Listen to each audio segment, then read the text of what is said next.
Now we are going to discuss certain topics in the applied thermodynamics, the fourth unit. Okay. So here we are going to see what is meant by how we are going to do cooling load calculations. So normally this cooling load calculation will be determining the amount of heat that needs to be removed from a space. See, you would have already determined what temperature is required. Okay.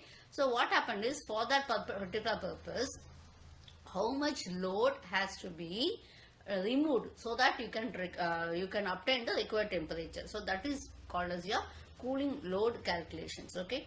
So when what happens, actually you can see that will have total kilowatts and everything else. Okay. When you take it as a cooling load calculations, we have the first one is we have many components. Okay. In that we are going to see certain important components which will be helpful for you in order to understand this. We have the transmission load, the conduction which is taking place through the walls, roofs and also the windows. Okay. So it is actually, so this heat transfer will be taking place due to the temperature difference between the outside and the inside. The calculations will be, you have to know the Q means you have to know U. U is the overall heat transfer coefficient. That is for the insulation you have to know. A will be the area. Okay. Next one is the temperature which is outside, temperature which is inside. Into 24 into 100 means 1000 different for kilowatt, and for 1 day, kilowatt per day we are doing this. Okay. So 24 by 1000 is for converting the watt hour to kilowatt hour per day. Next one we have it as your product load. What is meant by the product load? So this would be having two main factors. Okay. So product pull down load. What you call it as your product pull down load, actually, that we have to understand while we are going for this calculations. Okay. What is product pulling load? Okay.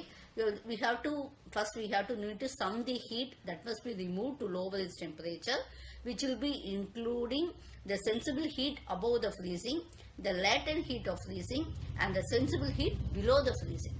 Okay. So this is the heat that has to be removed to cool the newly added produce from its initial temperature down to the storage temperature. You can see the formula. So Q will be pull down is equal to M into M, you know very well, is the mass of new products.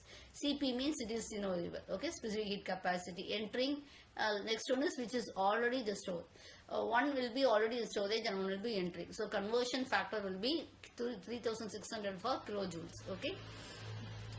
Respiration load. Okay. Respiration load, this respiration load is very essential. Okay. Respiration load, why we are going to this fruits and vegetables. Okay. That's all very important also. That is increasing demand on the respiratory system and all. We have to take care to what rate they are doing it. Okay. So in what rate they are going to respirate. So that we have to check it out. We have depends on this. Okay. This is the heat generated by the perishable products like fruits and vegetables, and it is also an important component in the cooling load calculation. That will be M into respirated into 1 by 3600. Okay. So M total will be the total mass of the product. So this M is total mass of the product, and RES means respiration rate of this, and 1 by 3600 into kilowatt hour. Okay. Thank you. So this is the main components which is being involved. I have discussed in cooling load estimation.